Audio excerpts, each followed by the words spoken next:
ക്രിസ്തുവിനെ രക്ഷകനായി സ്വീകരിച്ച ഓരോ ദൈവമക്കളും എക്കാലവും വിശ്വസിക്കുകയും പ്രാർത്ഥിക്കുകയും ആഗ്രഹിക്കുകയും അനുഭവിക്കുകയും ചെയ്യുന്ന ഒരു കാര്യമാണ് ദൈവം അവരെ സൂക്ഷിക്കും, ദൈവം അവരെ കാക്കും, ദൈവം അവരെ പരിപാലിക്കും.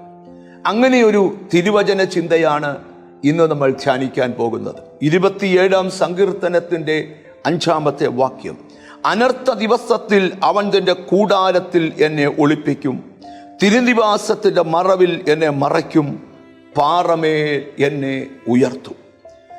3 കാര്യങ്ങൾ സങ്കീർത്തനക്കാരൻ പറയുക. അവൻ ഒളിപ്പിക്കുന്ന ദൈവമാണ്, അവൻ മറയ്ക്കുന്ന ദൈവമാണ്, അവൻ ഉയർത്തുന്ന ദൈവമാണ്.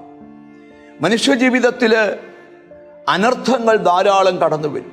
സങ്കീർത്തനക്കാരൻ പറയുന്ന മറ്റൊരു വാക്യം ബൈബിളിലുണ്ട്: നീതിമാന്റെ അനർത്ഥങ്ങൾ അസംഖ്യമെങ്കിലും അവയെല്ലാറ്റിൽ നിന്നും യഹോവ അവനെ വിടുവിക്കുന്നു. കോഴി തൻ്റെ കുഞ്ഞിനെ ചിറകടിയിൽ ചേർത്ത് നിർത്തുന്നത് പോലെ ജീവിതത്തെ തകർത്തു കളയുവാൻ പറന്നു വരുന്ന ദുഷ്ടശക്തികളുടെ മുമ്പിൽ നിനക്ക് കാവൽ തരുന്നൊരു ദൈവമുണ്ടെന്ന് വേദപുസ്തകം നമുക്ക് ഉറപ്പു തരികയാണ്.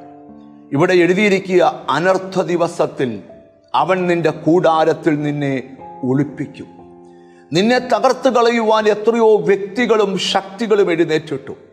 അവരെല്ലാം പരാജയപ്പെട്ട് പിന്മാറുവാൻ കാരണം നിന്റെ കഴിവല്ല, നിന്റെ കുടുംബശ്രേഷ്ഠതയല്ല, നിന്റെ ആരോഗ്യമല്ല, നിന്റെ വിദ്യാഭ്യാസമല്ല, നിനക്കുള്ളതൊന്നുമല്ല. ശത്രുവിന് പോലും മനസ്സിലാകാത്ത ഒരു കാവലിനകത്താണ് നീ. ആരോ നിന്നെ ഒളിപ്പിക്കുകയാണ്. ഏലിയാവിനോട് ദൈവം പറഞ്ഞു: നീ കെരുത്തിൽ പോയി ഒളിച്ചോ, കാക്കയോട് കൽപ്പിച്ചിട്ടുണ്ട് നിനക്ക് അപ്പവും ഇറച്ചിയും തരുവാനായി. സ്തോത്രം.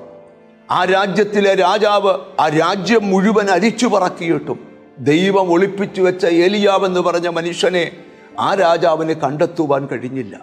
ഇവിടെ നാം മനസ്സിലാക്കേണ്ട ഒരു കാര്യമുണ്ട്: നിന്നെയും എന്നെയും ഒളിപ്പിക്കുന്ന ഒരു ദൈവം. 2, ദൈവം നിന്നെ മറയ്ക്കും. സ്തോത്രം. ഹല്ലേലൂയ.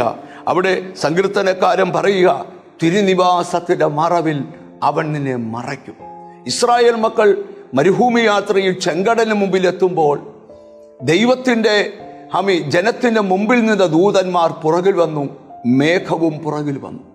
മിസ്രൈമ്യ സൈന്യവും ഇസ്രായേലിയ സൈന്യവും തമ്മിൽ അടുക്കാതെ വണ്ണം അവയുടെ നടുവിൽ അവരെ മറയ്ക്കാൻ ദൂതന്മാരും ദൈവ സാന്നിധ്യമിറങ്ങി.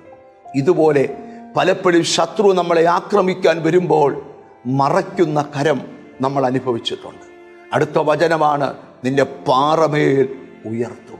ഈ ദിവസങ്ങൾ നമുക്ക് വിശ്വസിക്കാം, ഒളിപ്പിക്കുകയും മറപ്പിക്കുകയും ഉയർത്തുകയും ചെയ്യുന്നൊരു ദൈവമുണ്ട്. ആ ദൈവത്തെ നമുക്ക് വിശ്വസിക്കാം, അവനോട് പ്രാർത്ഥിക്കാം. കണ്ണുകളെ അടയ്ക്കാം. കാരുണ്യവാനായ ദൈവമേ, സ്വർഗസ്ഥനായ പിതാവേ, ശത്രു എത്ര ശക്തിയോടെ ഞങ്ങളെ ആക്രമിക്കാൻ വന്നിട്ടും അങ്ങ് ഞങ്ങളെ മറച്ചു, അങ്ങ് ഞങ്ങളെ ഒളിപ്പിച്ചു, അങ്ങ് ഞങ്ങളെ അങ്ങയുടെ നാമത്തിൽ ഉയർത്തുവാനും കൃപ ചെയ്തുകൊണ്ട് സ്തോത്രം. എന്നോട് ചേർന്ന് പ്രാർത്ഥിക്കുന്ന മക്കളെ നിന്റെ നാമം ചൊല്ലി പിതാവിൻ്റെയും പുത്രൻ്റെയും പരിശുദ്ധാത്മാവിൻ്റെ നാമത്തിൽ അനുഗ്രഹിച്ച് പ്രാർത്ഥിക്കുന്നു. അവർ അനുഗ്രഹിക്കപ്പെടട്ടെ യേശു ക്രിസ്തുവിൻ നാമത്തിൽ തന്നെ. ആമേൻ. അവൻ നിന്നെ ഈ ദിവസങ്ങളിൽ മറയ്ക്കും, അവൻ നിന്നെ ഒളിപ്പിക്കും, അവൻ നിന്നെ ഉയർത്തും. God bless you.